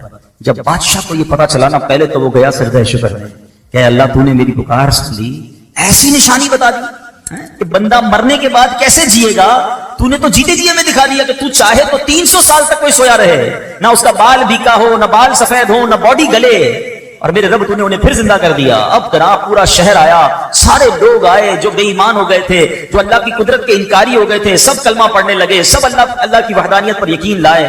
سبحان اللہ۔ اب یہ جو اصحاب کہف تھے، سبحان اللہ، یہ لوگ جو تھے جب انہوں نے دیکھا کہ اب ماشاءاللہ سب لوگ ایمان لے آئے ہیں اور یہ کام سارا ہو گیا ہے، تو پھر انہوں نے کہا کہ اے بادشاہ ہم اللہ کے تمہیں سپرد کرتے ہیں، تمہارا کام ہو گیا۔ یہ پھر غار کے اندر گئے اور پھر سو گئے اور اللہ نے اسی حالت میں انہیں وفات دی۔ بادشاہ بیدروس نے سال کی لکڑی کا صندوق بنوا کر اصحاب کہف کی مقدس لاشوں کو ان میں رکھوا دیا۔ اللہ کریم نے اصحاب کہف کے غار کا ایسا روب لوگوں کے دلوں میں ڈالا کہ لوگ ان کی قبروں پر نہیں جا پاتے تھے۔ اصحاب کہف کی لاشوں کا حفاظت کا انتظام بھی رب نے کیا اور بیدروس بادشاہ نے غار کے منہ پر ایک مسجد بنائی، سالانہ ایک دن مقرر کیا اور ہر سال لوگ وہاں پر ان کے گویا عرس میں جمع ہو کر اللہ کی عبادت کرتے اور گویا وہاں جا کر عبادت کرتے۔ تو اے میرے پیارے اسلامی بھائیوں، یہ ایک واقعہ جو تفسیر قرآن کے ذریعے میں نے آپ کو سنایا، قرآن میں سورہ کہف میں یہ پورا تفصیل سے واقعہ موجود ہے۔ سورہ کہف پڑھتے ہیں، آیتیں بار بار پڑھتے ہوں گے۔ بسم اللہ الرحمن الرحیم۔ ام حسبت ان اصحاب الکہف والرقیم كانوا من آیاتنا عجبا اذ اوى الفتية الى الكهف فقالوا ربنا آتنا من لدنك رحمة وهيئ لنا من امرنا رشدا فضربنا على آذانهم في الكهف سنين عددا ثم بعثناهم لنعلم أي الحزبين أحصى لما لبثوا أمدا نحن نقص عليك نبأهم بالحق إنهم فتية آمنوا بربهم وزدناهم هدى۔ کیا تمہیں معلوم ہوا، ترجمہ کنز ایمان سنیں، کیا تمہیں معلوم ہوا کہ پہاڑ، کھو اور جنگل کے کنارے والے ہماری ایک عجیب نشانی تھے؟ جب ان جوانوں نے غار میں پناہ لی پھر بولے اے ہمارے رب ہمیں اپنے پاس سے رحمت دے اور ہمارے کام میں ہمارے لیے راہ یابی کے سامان کر، تو ہم نے اس غار میں ان کے کانوں پر گنتی کی کئی برس تھپکا، پھر ہم نے انہیں جگایا کہ دیکھیں 2 گروہ میں کون ان کے ٹھہرنے کی مدت زیادہ ٹھیک بتاتا ہے۔ ہم ان کا ٹھیک ٹھیک حال تمہیں سنائیں. وہ کچھ جوان تھے کہ اپنے رب پر ایمان لائے اور ہم نے ان کی ہدایت بڑھائی اور ہم نے ان کو ہدایت بڑھائی. سبحان اللہ. ان کے ناموں میں بہت اختلاف ہے. حضرت علی کرم اللہ تعالی وجہ الکریم فرماتے ہیں ان کے نام یہ ہیں: یملیخا، مکشلینا، مشلینا، مرنوش، دبرنوش، شادنوش، اور 7واں چرواہا تھا جو ان لوگوں کے ساتھ ہو لیا. حضرت علی نے اس کا ذکر نہیں فرمایا. اور ان لوگوں کے کتے کا نام کتمیر تھا اور لوگوں کے شہر کا نام افسوس تھا اور ظالم بادشاہ کا نام دقیانوس تھا. تفسیر ساوی میں کچھ اور نام بھی لکھے ہیں. ان ناموں میں کچھ اختلاف ضرور ہے مگر ان کے ناموں کی برکت کیا ہے. سبحان اللہ. ذرا سنیے گا. حضرت ابن عباس رضی اللہ عنہ سے روایت ہے اصحاب کہف کے ناموں کا تعویذ 9 کاموں کے لیے مفید ہے: بھاگے ہوئے کو بلانے کے لیے اور دشمنوں سے بچ کر بھاگنے کے لیے. کوئی بھاگ گیا اس کو بلانا ہے یا خود دشمنوں سے بچنا ہے اس کے لیے بڑا مفید ہے. آگ بجھانے کے لیے کپڑے پر لکھ کر آگ میں ڈال دیں انشاءاللہ آگ بجھ جائے گی. بچوں کے رونے اور تیسرے دن آنے والے بخار کے لیے مگر پھر بھی اس واقعے سے ہمیں درس کیا ملتا ہے کہ مرنے کے بعد زندہ ہونا، ہو کر اٹھنا یہ حق ہے. اور اصحاب کہف کے اس واقعے سے گویا رب نے ایک اور قدرت کا نظارہ ہمیں دکھایا. سبحان اللہ. اور ایک اور بڑی پیاری بات پتہ چلی کہ جب بندہ اپنے ایمان کو بچا کر، اپنے دین کو بچا کر، اپنے آپ کو گناہوں سے بچا کر کسی سفر پر نکل جاتا ہے، کسی جگہ ہجرت کر جاتا ہے، وطن چھوڑتا ہے، پھر اللہ اس کی غیب سے مدد فرماتا ہے. اور ایسی مدد فرماتا ہے کہ عقل بھی کام نہیں کرتی. دیکھیں نا 300 سال غار میں اللہ نے حفاظت کی کیونکہ ایمان کی فکر تھی. کہ آج کے دور میں ہمیں ایمان بچانے کی فکر ہے؟ ہم تو بے ایمانوں کی دوستی میں بھی خوش ہیں. لوگ کہتے ہیں کوئی بات نہیں، میرا ایک دوست ہے بد مذہب ہے مگر میں پکا ہوں، میں بیٹھتا ہوں اس کے ساتھ، میں سنتا ہوں اس کی باتیں لیکن میں پکا ہوں، میں بیٹھتا ہوں. اللہ اکبر. ہمارے بزرگ وطن چھوڑ گئے، جان تکلیف میں ڈال دی مگر بے ایمانوں کی صحبت میں نہ بیٹھے. ابھی آئے گا نا ماہ رمضان تو کچھ شروع ہو جائیں گے سوشل میڈیا پر، ماہ مفسرین بن جاتا ہے نا. ہر بندہ قرآن کی تفسیر اپنی مرضی سے کر رہا ہوتا ہے، اپنے حساب سے جناب قرآن کھولیں گے. کوئی پینٹ شرٹ پہن کے قرآن سمجھا رہا ہوگا، کوئی داڑھی منڈا قرآن سمجھا رہا ہوگا، کوئی رمضان ٹرانسمیشن کے نام پر آپ کو بے وقوف بنائے گا. لوگ سب کی دیکھ سنیں گے. اللہ کے بندو، یہ ایمان کے بعض اوقات لوگ ڈاکو ہوتے ہیں. ہمیں قرآن سیکھنا ہے مگر عالم دین سے سیکھنا ہے نا، مفسر قرآن سے سیکھنا ہے. ایک صحیح العقیدہ عاشق رسول عالم دین سے سیکھنا ہے کہ ہر کسی سے سیکھنا ہے. لیکن نہیں یار، بس وہ ہر کسی کو سوشل میڈیا کا شوق ہے، میں آج اس کی سن رہا ہوں کل اس کی سن رہا ہوں، پھر پریشان بھی رہتے ہیں. ہمارے پاس آتے بھی ہیں کہ مولانا صاحب یہ میں نے سنا تھا، میں کنفیوز ہوں. بھائی کس سے سنا تھا؟ یار فلاں سے سنا تھا. پہلے اس نے کہاں سے سنا یہ تو پوچھ کے آؤ. کبھی کسی موچی سے کپڑے سلوائے آپ نے کہ یار جوتے بڑے اچھے سیتا ہے، کپڑے بھی اسی سے سلوا لوں؟ آپ کہیں گے نہیں یار موچی کا کام جوتے سینا، درزی کا کام کپڑے سینا. ڈاکٹر آپ کا یار علاج بڑا اچھا کرتا ہے، آپ کہتے ہیں یار ڈاکٹر علاج بڑا اچھا کرتا ہے، گھر بھی اسی سے بنوا لیتا ہے، گھر بھی اچھا بنا دے گا. ڈاکٹر کا کام علاج کرنا ہے، بلڈر کا کام گھر بنانا. دنیا کا ہر کام ہم اس کے ایکسپرٹ سے کرواتے سیکھتے ہیں مگر دین جس کی مرضی ہے وہ سکھائے اور ہم بیٹھ کے سن رہے ہوتے ہیں. نہ کریں ایسا. آپ اصحاب کہف کے اس واقعے سے سمجھو کہ ایمان کی اہمیت کیا ہے. سید اعلیٰ حضرت نے 100 سال پہلے سمجھایا. کیا فرمایا؟ سونا جنگل رات اندھیری، چھائی بدلی کالی ہے، سونے والو جاگتے رہیو چوروں کی رکھوالی ہے. آنکھ سے کاجل صاف چرا لیں یہاں وہ چور بلاتے ہیں، تیری گٹھڑی تاکی ہے اور تو نے نیند نکالی ہے. اب یہ محاورہ کتنا کمال کا ہے. آنکھ سے کاجل چرانا کیسے؟ کاجل تو آنکھ کے اندر ہی ہوتا ہے. حضرت کہتے ہیں اتنے شاطر ہیں، اتنے مکار ہیں کہ تمہیں پتہ بھی نہیں چلے گا اور تمہاری آنکھ سے کاجل چرا لیں گے. قرآن کے نام پر تمہارا ایمان چھین لیں گے، تفسیر کے نام پر دین کی بات کرنے آئیں گے اور تمہارے دین لے کے چلے جائیں گے، تمہارے عقیدے میں وسوسے کی سوئی چبو کے چلے جائیں گے. تو یہ سمجھنا ہے کہ میں نے اپنے دین کی، اپنے ایمان کی حفاظت کیسے کرنی ہے. اور سبحان اللہ ایک اور بات یہ پتا چلا کہ بیدروس بادشاہ نیک دل مسلمان تھا نا. اچھا قرآن میں واقعہ موجود ہے نا. اس نے کیا کیا کہ ایک دن مقرر کیا سال کا اور بزرگوں کے مزار کے پاس جا کر پورا سال میں ایک دن مقرر کر کے لوگ وہاں جاتے تھے، گویا ان کا عرس مناتے تھے، وہاں عبادت کرتے تھے، رب کی عبادت کرتے تھے. تو پتا چلا کہ آج بھی اگر بزرگان دین کے مزارات پر کوئی سال میں ایک دن مقرر کر کے اللہ کی عبادت وہاں کی جائے اور ان کا عرس منایا جائے، فاتحہ پڑھی جائے تو اس میں کوئی حرج نہیں ہے. اصحاب کہف کا یہ واقعہ ہی ہمیں یہ سبق دے رہا ہے، قرآن ہمیں یہ بتا رہا ہے. سبحان اللہ. تو بہرحال میرے پیارے اسلامی بھائیوں، یہ ایک واقعہ بیان کرنے کا مقصد یہ تھا کہ قرآن میں کیسے کیسے خزانے موجود ہیں. تو پلیز اس رمضان میں صرف قرآن پاک کی تلاوت نہیں کرنی، قرآن پاک کو انڈرسٹینڈ کرنے کی طرف بھی آئیں. اللہ کی رحمت سے دعوت اسلامی کے ماحول میں ہمیں تفسیر قرآن صراط الجنان بڑی آسان اردو زبان میں دے دی گئی ہے. اس کو پڑھیں، پڑھ نہیں سکتے تو اس کی آڈیو جاری کر دی گئی ہے، سننا شروع کر دیں. آپ دیکھتے ہوں گے دعوت اسلامی والے تو پورا سال ہی فجر کی نماز کے بعد مسجدوں میں تفسیر قرآن کچھ ایک دو صفحے پڑھ کے سناتے ہیں. کیوں؟ تاکہ روز کچھ نہ کچھ قرآن جو ہے وہ ہمارے دل میں اتر. والصلاة والسلام علی ما بعد فاعوذ باللہ من الشیطان الرجیم. پڑھیے الصلاة والسلام علیک یا رسول اللہ وعلی آلک واصحابک یا حبیب اللہ. الصلاة والسلام علیک یا نبی اللہ وعلی آلک واصحابک یا نور۔ پیارے اسلامی بھائیوں، درود پاک پڑھنے کے بے شمار فضائل و برکات ہیں۔ کعبے کے بدر الدجا، طیبہ کے شمس الضحیٰ صلی اللہ تعالیٰ علیہ وسلم کا ایک بڑا پیارا فرمان ہے۔ میرے آقا فرماتے ہیں جس کا مضمون ہے کہ جو شخص ایک بار درود پاک پڑھے، اللہ تعالیٰ اس پر اپنی 10 رحمتیں نازل فرماتا ہے، اس کے 10 گناہوں کو مٹا دیتا ہے اور اس کے نامہ اعمال میں 10 نیکیاں لکھ دی۔ جب بظاہر تو اسے پاک اور کئی بار سن، مگر میں اس حدیث کا ایک شاندار ایسپیکٹ، ایک اور جہت آپ کے سامنے رکھنا چاہتا ہوں۔ آج کل کاروباری لوگ بیٹھے ہیں، ہم بیلنس شیٹ بناتے ہیں۔ پہلے تو بیلنس شیٹ بنانے میں بہت ٹائم لگتا تھا، جب ہاتھ سے بناتے تھے ملتی نہیں۔ اب جب سے سافٹ ویئر آ گئے تو روز بٹن دبائیں، روز بیلنس شیٹ نکل آتی ہے کہ بھائی آج کیپٹل کتنا ہے، آج لاس کتنا ہے، آج پروفٹ کتنا ہے۔ سافٹ ویئر نے لائف آسان کر دی، ورنہ اکاؤنٹنٹ کو 3 دن پہلے کہنا پڑتا تھا جب جا کے بیلنس شیٹ بنتی، ٹھیک ہے نا۔ لیکن ہم بیلنس شیٹ بناتے ہیں، اس کا طریقہ کیا ہوتا ہے کہ debit side, credit side, plus minus کے آپ کا میرا بیلنس کیپٹل سامنے آئے۔ رمضان میں بھی کئی لوگوں نے بنائی ہوگی، ان کو زکوٰۃ دینی، لیکن آن دا ڈے آف ججمنٹ، قیامت کے دن بھی ایک بیلنس شیٹ بنے گی، قیامت کے دن بھی ایک اکاؤنٹ کھلے گا اور وہ بڑا کروشل ہوگا۔ اس میں کیا ہوگا کہ میزان عمل لگایا جائے گا، لوگوں کے اعمال تولے جائیں گے، ایک پلڑا نیکیوں کا ہوگا، ایک پلڑا گناہوں کا ہوگا۔ اچھا یونیکنیس بتاؤں کہ جو میزان عمل ہوگا نا، ترازو، دنیا کے ترازو میں جو پلڑا بھاری ہوتا ہے وہ پلڑا جھک جاتا ہے، مگر قیامت کے دن جو پلڑا بھاری ہوگا وہ اوپر ہو جائے گا۔ اچھا اب کیا ہوگا؟ قرآن کہتا ہے سورہ قاریہ میں، فَأَمَّا مَنْ ثَقُلَتْ مَوَازِينُهُ، جس کی نیکیاں کی جو پلڑا ہے وہ بھاری ہو گیا، ہیوی ہو گیا، کیا ملے گا اسے؟ فَهُوَ فِي عِيشَةٍ رَاضِيَةٍ، وہ مزے میں، چین میں، جنت کی نعمتوں میں ہوگا۔ پھر آگے فرمایا وَأَمَّا مَنْ خَفَّتْ مَوَازِينُهُ فَأُمُّهُ هَاوِيَةٌ وَمَا أَدْرَاكَ مَا هِيَ نَارٌ حَامِيَةٌ۔ قرآن کہتا ہے جس کے پلڑا ہلکا پڑ گیا نا، نیکیاں کم ہوئی، گناہ زیادہ ہو گئے، وہ بھڑکتی آگ میں ڈالا جائے گا، شعلے مارتی ہوئی آگ میں ڈالا جائے گا۔ ٹرائی ٹو انڈرسٹینڈ، وہ جو بیلنس شیٹ ہوگی نا، موسٹ کروشل بیلنس شیٹ ہوگی، there is no way to change the balance. اس دن کوئی طریقہ نہیں ہوگا۔ ادھر تو مثال کے طور پہ کوئی بندہ قرضے میں چلا گیا، کسی سے لون لے لے گا، ڈیبٹ سائڈ زیادہ ہے تو کسی نہ کسی کے ساتھ لون لے کر ایڈجسٹ کر لے گا، ادھر لون لینے کی کوشش کی جائے گی۔ روایتوں میں آتا ہے کہ ایک بندہ ایسا ہوگا جس کا ایک نیکی کم ہو، بیلنس ہو جائے گا، اگر ایک نیکی مل جائے تو جنت میں چلا جائے گا، صرف ایک نیکی۔ اب وہ مارا پھرے گا قیامت کے دن، یہاں تک کہ اپنی ماں کے پاس جائے گا کہ ماں جی مجھے ایک نیکی دے دیجئے، میں جنت میں چلا جاؤں گا۔ اس دن ماں ساتھ نہیں۔ والد بیٹے کے پاس آئے گا، کہے گا بیٹا میرا ایک گناہ لے لے، ساری زندگی تیری خدمت کی ہے، آج ایک گناہ کا بوجھ تو لے لے تو میرا جنت میں جانے کا سامان بن جائے گا۔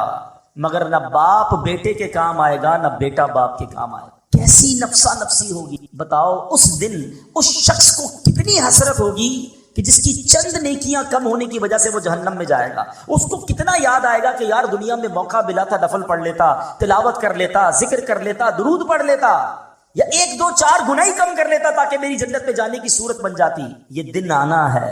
اب وہ سینیریو ذہن میں رکھو اور اب اس حدیث کو دوبارہ سنیں کہ درود پاک تو میری بیلنس شیٹ کو ایڈجسٹ کرنے کا شاندار وظیفہ ہے۔ کہ آقا فرما رہے ایک بار درود پڑھو 10 نیکیاں بڑھ جائیں گی، 10 گناہ کم ہو جائیں گے۔ یعنی میرے نیکیوں کا وزن بڑھانے والا اور گناہوں کا وزن گھٹانے والا وظیفہ ہے۔ تو سچ بتاؤ پھر کتنے درود پڑھنے چاہیے؟ کوشش کیا کریں فضول کاموں سے بچ کر۔ بہت زیادہ ٹائم اپنے موبائل فون کے ساتھ ویسے ہی گپ شپ میں گزار رہے ہوتے ہیں، لینا نہ دینا، پتہ نہیں ساری سوشل میڈیا کی ویڈیوز دیکھنی ہیں۔ اس کے بجائے اللہ رسول کا ذکر کر لیا کرو، درود پاک کی کثرت کر لیا کریں، انشاءاللہ نامہ اعمال میں نیکیاں بڑھتی رہیں گی اور گناہ کم ہوتے رہیں گے۔ اللہ مجھے بھی اور آپ کو بھی کثرت کے ساتھ درود پاک پڑھنے کی توفیق عطا فرمائے۔ آئیے مل کر محبت کے ساتھ بآواز بلند درود پاک پڑھ لیں۔ صلو علی الحبیب صلی اللہ تعالی علی محمد صلی اللہ علیہ وسلم۔ رحمت الہی کا عشرہ ہے۔ ماہ رمضان کے 3 عشرے ہیں نا، پہلے 10 دن رحمت ہے، اگلے 10 دن عشرہ مغفرت ہے، اور آخری عشرہ جہنم سے آزادی کا عشرہ۔ اللہ کی رحمت کے بارے میں سنا ہے، مگر کبھی کوشش کی اس کو جاننے کی کہ اس کی رحمت کی وسعت کیا ہے، اس کی رحمت کے ڈائمنشنز کیا ہیں، اس کی رحمت ہے کتنی بڑی۔ آؤ آج اللہ کی رحمت کی بات کریں، آج اللہ سے محبت کی بات کرتے ہیں۔ وہ کریم ہم پر کتنا مہربان ہے، آج اس پر بات کرتے ہیں، کس طرح اس کی مجھ پر اور آپ پر مہربانیاں ہیں۔ یاد رکھیں دنیا میں کوئی کسی سے پیار کیوں کرتا ہے؟ What is the reason? کیا وجہ ہوتی ہے کہ بندہ کسی کے فال ان لو، اس کے پیار میں گم ہو جاتا ہے؟ 3 ریزن ہوتی ہیں نارملی۔ یا تو وہ بڑا حسین ہوتا ہے، اچھا لگنے لگ جاتا ہے، یا بڑا مہربان ہوتا ہے، خیال رکھنے والا ہوتا ہے، یا وہ بڑا باکمال ہوتا ہے، اسپیشل ہوتا ہے، عام لوگوں سے ہٹ کر ہوتا ہے، اس لیے اس سے پیار ہو جاتا ہے. اگر یہ 3 ریزنز ہیں تو خالق کائنات کی طرف اگر توجہ جاتی ہے تو دنیا کے سارے حسن اور رعنائیوں کو بنانے والا وہ میرا مالک کیسا حسین ہوگا، جس نے دنیا میں ایسے حسین اور ایسی رعنائیاں، اتنے خوبصورت مناظر بنائے، جنت جس نے بنائی، اس مالک کی سبحان اللہ وہ کیسا حسین مولا ہوگا. پھر آگے چلو، اگر با کمال سے محبت ہوتی ہے تو ہر با کمال کو کمال دینے والی ذات بھی رب کائنات کی ہے، پھر اس سے محبت کیوں نہ ہو. اور اگر کسی محسن سے، کسی خیال رکھنے والے سے پیار ہو جاتا ہے تو بتاؤ تو صحیح، جب سے پیدا ہوا ہوں، جب سے لے کر آج تک روزانہ جس کے احسانات تلے دبا ہوں، وہ کوئی اور ذات نہیں، وہ میرے مالک کی ذات ہے. بلکہ سچی بات بتاؤں، مجھ پر اور آپ پر تو پیدا ہونے سے پہلے اس کے احسان جاری ہیں. جی ہاں، بیفور مائی برتھ وہ مجھ پر بلیسنگز، مجھ پر مہربانیاں جاری کیے ہوئے. کیسے بتائیے؟ کیا بچے اب نارمل پیدا نہیں ہوتے ہیں؟ بچے پیدا ہو رہے ہیں آج کل، کسی کے جناب کون سا مرض ہے، کسی کا ایک گردہ ہی نہیں ہے، کسی کا ہاتھ صحیح نہیں، کسی کا پیر صحیح نہیں، کوئی بغیر آنکھ والا، کوئی بغیر کان والا، عجیب عجیب معذور بچے پیدا ہوتے ہیں. اللہ تعالیٰ ہمیں اور ہماری نسلوں میں ایسے معذور بچوں سے ہمیں محفوظ فرمائے. لیکن میں پورا پیدا ہو گیا، میرے اعضاء پورے ہیں، میں دیکھ بھی رہا ہوں، بول بھی رہا ہوں، سن بھی رہا ہوں. اس کا مطلب کیا ہوا؟ میرے رب نے میری تخلیق کامل فرمائی. ماں کے پیٹ میں جب میری تخلیق ہو رہی تھی، میرے اس کریم مولا نے مجھ پر یہ مہربانی کی کہ میرے کوئی پارٹ آف باڈی، کوئی آرگن آف باڈی کم نہ تھا، میں کسی بڑی بیماری میں نہیں تھا، پیدا ہوتے ہی شوگر کا مریض نہیں ہوں. یہ کتنی بڑی میرے رب کی مجھ پہ مہربانی میری پیدائش سے پہلے سے جاری ہے. اور سچ پوچھو، اس سے بڑی مہربانی بتاتا ہوں، وہ یہ ہے کہ اللہ نے مجھے اور آپ کو مسلمان گھرانے میں پیدا کر دیا. کسی کافر کے گھر میں بھی تو پیدا ہو سکتے تھے نا. روز بچے پیدا ہو رہے ہیں، کوئی کس مذہب والے کے یہاں پیدا ہو رہا ہے. میں نے کیا کمال کیا تھا؟ میرا کیا ایسا کمال تھا کہ اللہ نے مجھے مسلمان گھرانے میں پیدا کیا؟ سب سے پہلی آواز جو میرے کانوں نے سنی وہ اللہ اکبر کی اذان سنی، کیونکہ جب میں پیدا ہوا مسلمان گھرانے میں تھا تو میرے کان میں اذان دی گئی. بتاؤ، یہ شروع سے مہربانیاں رب کی جاری ہیں. تو اگر کسی مہربان سے محبت کی جاتی ہے تو پھر اللہ سے سب سے زیادہ ہمیں محبت ہونی چاہیے. اور اب آؤ میں بتاتا ہوں وہ کریم رحمان کیسا ہے، وہ رحیم کیسا ہے، وہ رحمتیں کیسے برساتا ہے. اس کی رحمت یہ چاہتی ہے کہ میں اور آپ بخشے جائیں. روایتوں میں آتا ہے، حضرت ابو سعید خدری رضی اللہ تعالیٰ عنہ راوی ہیں اور نبی پاک علیہ الصلوۃ والسلام کی حدیث ہے. یہ واقعہ خود نبی پاک نے صحابہ کو سنایا کہ ایک شخص تھا بنی اسرائیل میں، وہ اس نے 99 قتل کیے. حدیث پاک کا خلاصہ ہے 99 مرڈرز. اور اس کے بعد اسے خیال آیا کہ یار بہت ہو گیا، کتنے گناہ کرے گا، اب تو توبہ کر لے. وہ ایک راہب کے پاس گیا، سو کالڈ مولوی صاحب، اس زمانے کے بھی سو کالڈ ہوں گے، علم تھا نہیں، لکس لائک. بے شک ہم بھی آج کل ہر داڑھی والے کو عالم دین سمجھ لیتے ہیں، بلکہ اب تو بغیر داڑھی والے کو بھی عالم دین کہنا لوگوں نے شروع کر دیا. یہ عجب فنومنا چلا ہے کہ جس کی مرضی وہ اسلام کی انٹرپریٹیشن کر رہا ہے اور لوگ اسے سنی جا رہے ہیں. اللہ کے بندوں، عالم دین صحیح عقیدے والے سے بات سنو گے تو سمجھ آئے گی. یہ حدیث بھی اسی طرف رہنمائی کر رہی ہے کہ کہنے کو وہ کوئی مذہبی آدمی ہوگا. یہ بندہ چلا گیا اس کے پاس، کہا حضرت 99 قتل کیے ہیں، کیا میری توبہ قبول ہوگی؟ وہ بندہ اس نے کہا خدا کا خوف کر، 99 بندوں کا قاتل، تیری توبہ قبول نہیں ہونی. اس نے اس بندے کو اللہ کی رحمت سے مایوس کر دیا. اب وہ پہلے ہی قاتل تھا، اس نے کہا چلو پھر سینچری پوری کرتے ہیں. اس نے اس راہب کو بھی مار دیا، 100 قتل کر لیے. پھر خیال آیا نہیں، غلط کی، توبہ کرنی. پھر کسی عالم دین کے پاس گیا. اب عالم دین نے کہا نہیں، تمہاری توبہ قبول ہو جائے گی، گھبراؤ نہیں، اللہ کی رحمت سے مایوس نہ ہو. ایسا کرو، فلاں علاقے میں نیک لوگوں کی ایک بستی ہے، تو اس ادھر چلے جاؤ اور ان نیک لوگوں کے قریب جا کر اللہ کی بارگاہ میں دعا کرنا، تو اللہ کریم جو ہے تجھ پر رحمت فرما دے گا، تیری توبہ قبول کر لے. یہ بندے نے نیت کی، اچھی نیت، اور چل پڑا. اللہ کی شان دیکھو، راستے میں اس کا انتقال ہو گیا. عذاب کے فرشتے آ گئے، ہم لے جائیں گے. 100 بندوں کا قاتل ہے، رحمت کے فرشتے آ گئے، ہم لے جائیں گے. توبہ کی نیت کر لی، چل پڑا تھا، اللہ سے دوستی کا ارادہ کر لیا تھا، یہ چل پڑا ہے. اب دونوں قسم کے فرشتوں میں ایک طرح سے بحث شروع ہو گئی. عذاب کے فرشتے کہتے ہم لے جائیں گے، توبہ کی تھوڑی تھی، گھر سے نکلا ہی تھا، ارے 100 تو قتل کر دیے ہیں. رحمت کے فرشتے کہتے نہیں، اللہ کی راہ پہ چل پڑا تھا، دل میں شرم اور ندامت آ گئی تھی، ہم لے جائیں گے. اب اللہ کی طرف سے ارشاد ہوتا ہے ایسا کرو زمین کیلکولیٹ کرو، زمین کو ناپا جائے، اگر یہ بندہ اپنے گھر کے قریب ہے تو عذاب کے فرشتے لے جائیں، اگر یہ بندہ نیک لوگوں کی بستی کے قریب ہے تو رحمت کے فرشتے لے جائیں۔ اللہ اکبر، میں حدیث کے الفاظ سنا رہا ہوں۔ اب جب زمین ناپی گئی تو وہ بندہ نیک لوگوں کی بستی کے قریب نکلا۔ علماء کہتے ہیں یہ جو پلان تھا نا، اللہ کی قدرت کا پلان تھا، ایکچولی وہ دور تھا نیک لوگوں کی بستی کے، مگر رب کا حکم تھا کہ یہ بخشا جائے، اس کی منشا یہ تھی یہ بخشا جائے۔ وہ نیک لوگوں کی بستی اور اس کی لاش کے درمیان جو پلاٹ آف دا لینڈ تھی وہ اسکویز ہوئی، وہ کم ہوئی اللہ کے حکم سے، اور جب ناپا گیا تو چند فٹ کے فاصلے سے وہ نیک لوگوں کی بستی کے قریب تھا، اسے رحمت کے فرشتے لے گئے، گویا اس کی بخشش ہو گئی۔ یہ ایک روایت بیان کرنے کے بعد میرے پیارے اسلامی بھائیوں کیا پتا چل رہا ہے؟ وہ رحیم، وہ کریم، وہ توبہ قبول کرنے والا ہے، وہ معاف کرنے والا ہے، اس کی رحمت چاہتی ہم بخشے جائیں، مگر یہ بندہ ہے جو توبہ نہیں کرتا، یہ بندہ ہے جو اس کی بارگاہ میں سر نہیں جھکاتا، وہ اس سے دوستی نہیں کرتا۔ میرے پیارے اسلامی بھائیوں، اس حدیث سے ایک اور بہت خوبصورت بات سیکھنے کو ملی ہے۔ یہ حدیث پہلے سمجھیے گا، نبی پاک واقعہ سنا رہے ہیں صحابہ کو، اٹ مین سارا کانٹینٹ جو ہے وہ آتھرائزڈ ہے، سارا کانٹینٹ جو ہے وہ زبردست کلیئرڈ ہے، جبھی تو نبی پاک سنا رہے ہیں نا۔ تو آقا نے کیا بتایا کہ لوگوں نے مشورہ دیا نیک لوگوں کی بستی کے پاس جا کر دعا مانگو۔ اٹ مینز کہ اگر آج بھی کوئی اللہ والوں کے پاس ان کی اگر حیات ہیں تو ان کی صحبت میں جا کر دعا مانگے، اور اگر دنیا سے چلے گئے ہیں اور ان کے مزار کے پاس جا کر اللہ سے دعا مانگے کہ اللہ ان کے صدقے، نیک لوگوں کے صدقے، مبارک جگہ کے صدقے میری توبہ قبول فرما لے۔ تو جہاں رحمتیں برس رہی ہو ادھر جا کر دعا کرنا، ادھر جا کر اللہ سے مانگنا، یہ اس حدیث سے ثابت ہے۔ ویسے تو قرآن کی آیت سے بھی ثابت ہے کہ جب حضرت زکریا علیہ السلام کو دعا کرنی تھی، بیٹے کی تمنا تھی، تو قرآن کہتا ہے حضرت زکریا کہاں گئے تھے؟ محراب مریم میں گئے تھے۔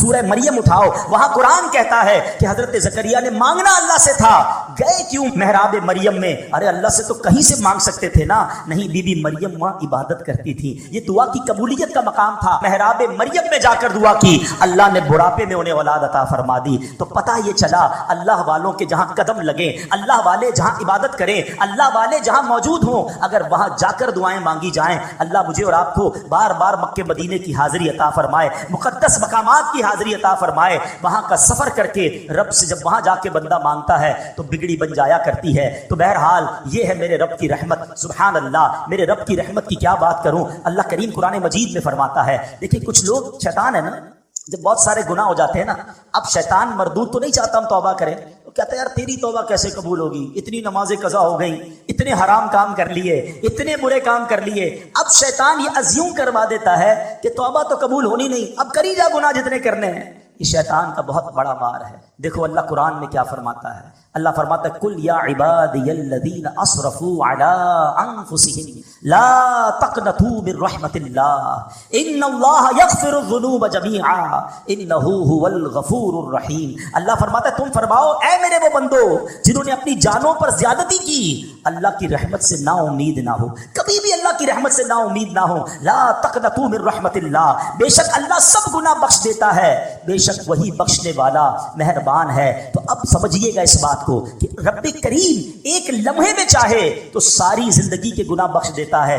دنیا میں کوئی جرم معاف نہیں کرتا۔ آپ اور میں اگر ہماری کوئی ایک بار بات نہ مانے، ہم کہتے ہیں چلو معاف کی، دوبارہ نہ مانے چلو آئندہ مت کرنا، تیسری بار ایسا کرے بندہ کہتا ہے اس کی تو عادت ہی ٹھیک نہیں، موبائل اس کے بند کر دیے جاتے ہیں، نمبر بلاک کر دیا جاتا ہے، رشتہ داری دوستی ختم، کہ یہ بار بار میں کہتا ہوں میری بات نہیں مانتا۔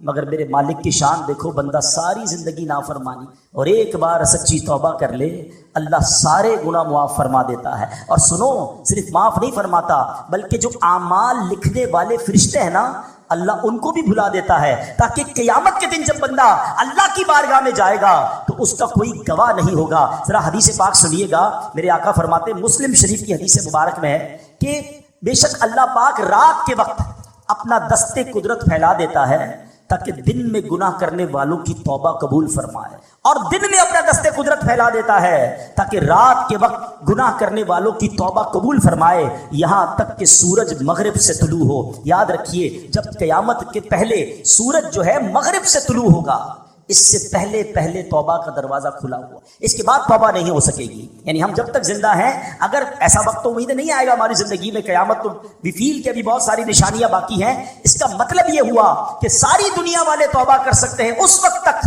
کہ جب تک سورج جو ہے مغرب سے طلوع نہ ہو. تو ہمیں توبہ کرتے رہنا چاہیے. آگے چلیے، پیارے آقا مدینے والے مصطفیٰ صلی اللہ تعالی علیہ وسلم فرماتے ہیں، اے میرے بندوں، تم رات دن گناہوں میں بسر کرتے ہو اور میں گناہوں کو بخشتا رہتا ہوں، بس تم مجھ سے بخشش طلب کرتے رہو، میں تمہیں بخشتا رہوں گا. بڑی پیاری حدیث ہے، اللہ کے حبیب فرماتے ہیں، جس کا مضمون ہے اللہ کی 100 رحمتیں ہیں. ذرا توجہ سے سنیے گا، توجہ ذرا پلیز یہاں رکھیے گا. اللہ کی 100 رحمتیں ہیں. اللہ نے فقط ایک رحمت دنیا میں اتاری ہے، اور اس ایک رحمت سے ماں اپنے بچے سے پیار کر رہی ہے، باپ اپنے بچوں سے پیار کر رہا ہے، جانور اپنے بچوں سے پیار کر رہے ہیں. آپ دیکھیں جانور جان دے دے گا اپنے بچے کے لیے. یہ رحمت کہاں سے آئی؟ فرمایا یہ وہ ایک رحمت ہے جو اللہ نے دنیا میں اتاری ہے، جس کی وجہ سے لوگ ایک دوسرے پر مہربانیاں کرتے ہیں. وہ 99 رحمتیں رب نے اپنے پاس رکھی ہیں، جو قیامت کے دن وہ ایک رحمت سے ملا کر 100 رحمتیں قیامت کے دن اپنے بندوں پر نچھاور فرمائے گا، اپنے بندوں کی مغفرت فرمائے گا اور ان پر احسانات فرمائے گا.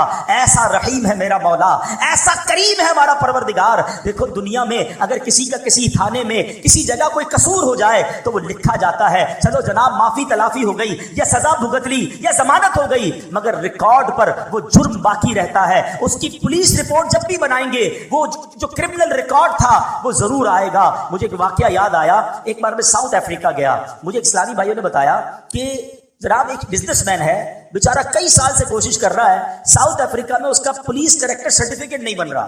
میں نے کہا یار یہ تو بہت بڑا آدمی ہے، کیوں نہیں بن رہا؟ کہ ایک اس سے غلطی ہو گئی تھی. اب سنیے گا غلطی کیا ہوئی. کہتا وہ ایک بار جنرل اسٹور میں گیا اور کولڈ ڈرنک وغیرہ یا کچھ سامان خریدا. سڈنلی اس کو کال آئی کہ اس کی والدہ آئی سی یو میں ہے، کوئی ایمرجنسی ہو گیا، ہاسپٹل لے کے گئے گھر والے. اس بیچارے کو سمجھ ہی کچھ نہیں آئی، سامان ہاتھ میں تھا اور وہ دوڑتا ہوا جنرل اسٹور سے باہر نکل گیا. جیسے ہی باہر نکلا تو آپ کو پتا ہے انٹرنیشنلی بلکہ اب تو پاکستان میں بھی ہو گیا، وہ اسٹور کے دروازے بلنک کرنے لگے کیونکہ اس نے پیمنٹ نہیں کی تھی. تو وہاں سے گارڈ نے اس کو پکڑ لیا، کہا کہ آپ چوری کر کے جا رہے ہیں. کہتا بھائی چوری نہیں کر رہا، میری ماں ہاسپٹل میں، مجھے کال آئی اس لیے دوڑا ہوں. کہ نہیں واپس اندر آئیے. وہ اندر گیا، اس کے خلاف پرچہ کٹا اور اس نے کہا جتنا فائن لینا ہے جلدی فائن لو، مجھے جانے دو.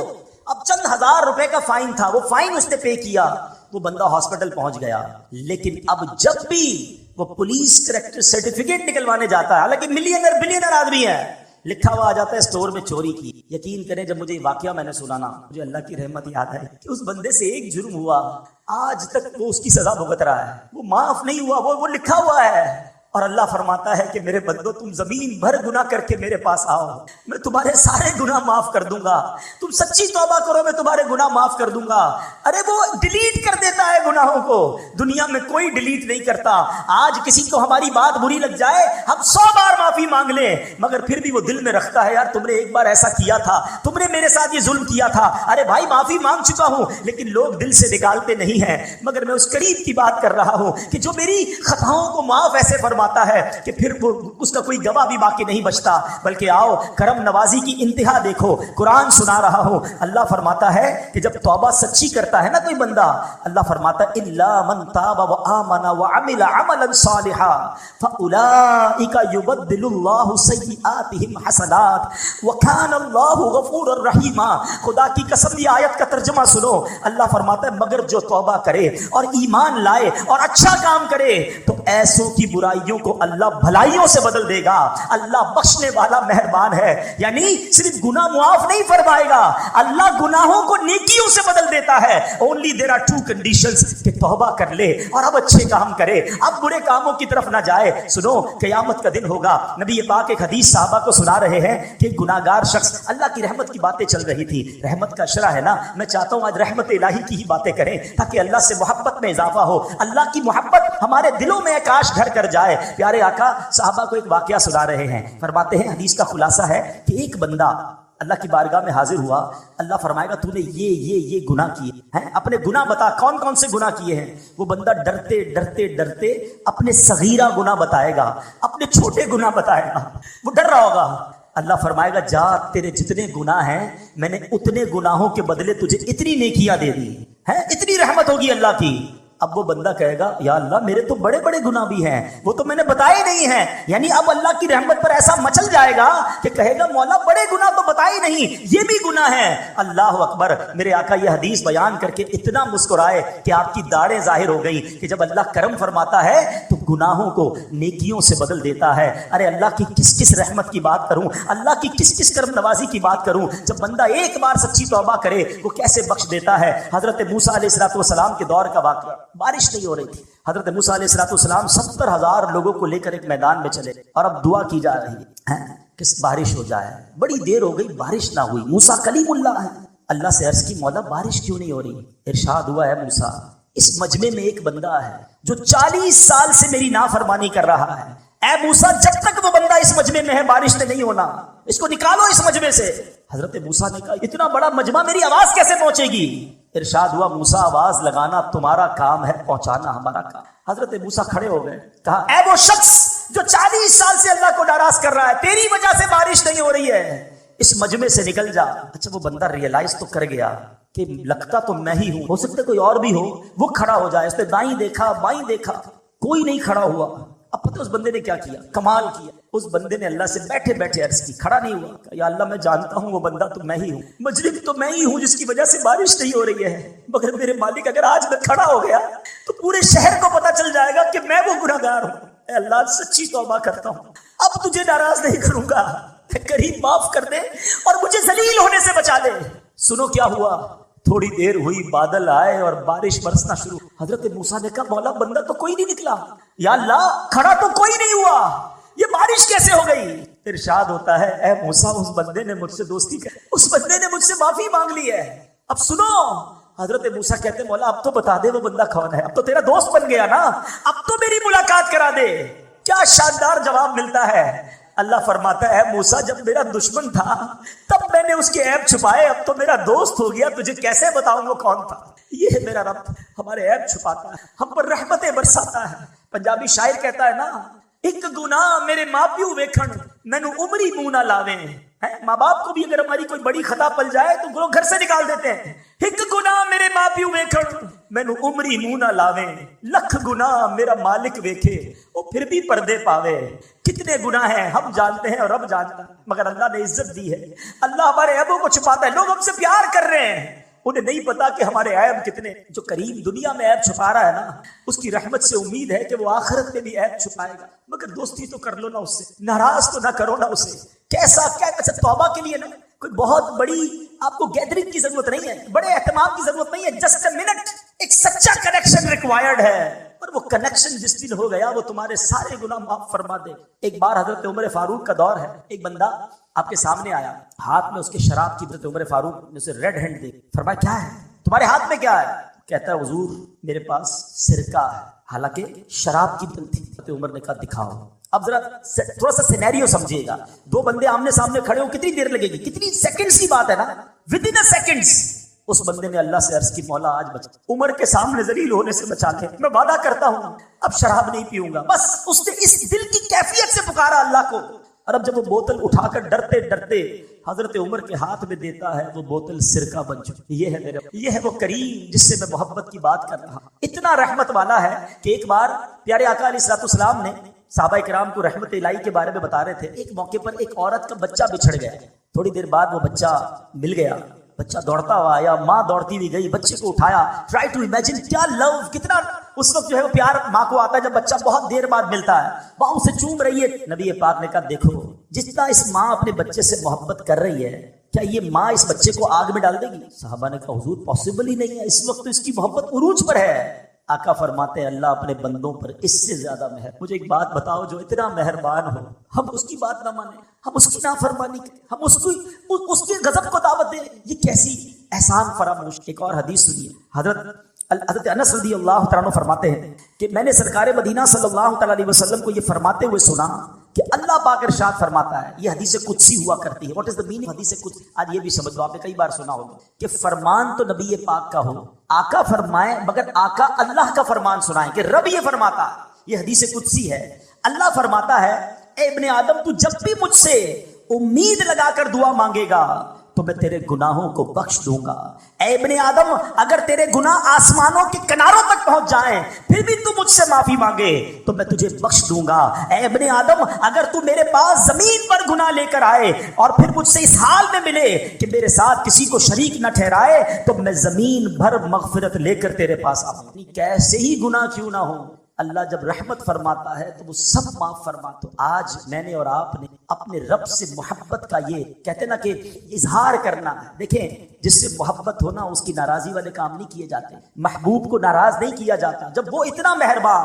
عقل کیا کہتی ہے؟ عقل یہ کہتی ہے کہ اگر اللہ نے مجھے آنکھیں دی ہیں تو اگر میری آنکھیں حرام دیکھتی تو میری آنکھیں چلی جاتی، اگر میری آنکھیں میرے کان حرام سنتے تو کان چلے جاتے، مگر اللہ یہ کان واپس نہیں لے، یہ آنکھیں واپس نہیں لے رہا، وہ ہماری ہم پر رحمتیں جاری رکھے ہوئے ہے، تو پھر ہمیں اس کی بھی نافرمانی نہیں کرنی چاہیے۔ ایک قرآن پاک کی آیت سن لیجئے۔ اب یہاں جب اللہ کی ہم رحمت کی بات کر رہے ہیں نا تو اب شیطان کیا کرتا ہے؟ یار پھر تو اللہ بڑا رحیم ہے، جو کرنا ہے کرو، اب تو نمازیں نہیں بھی پڑھیں گے، روزے نہیں بھی رکھیں گے، حرام کھاتے رہو، حرام پیتے رہو، اللہ تو بڑا کریم ہے، معاف فرما دے گا۔ یہاں ہم مار کھا جاتے ہیں۔ آج ذرا سنیے گا، قرآن کی آیت اس بات کو کلیریفائی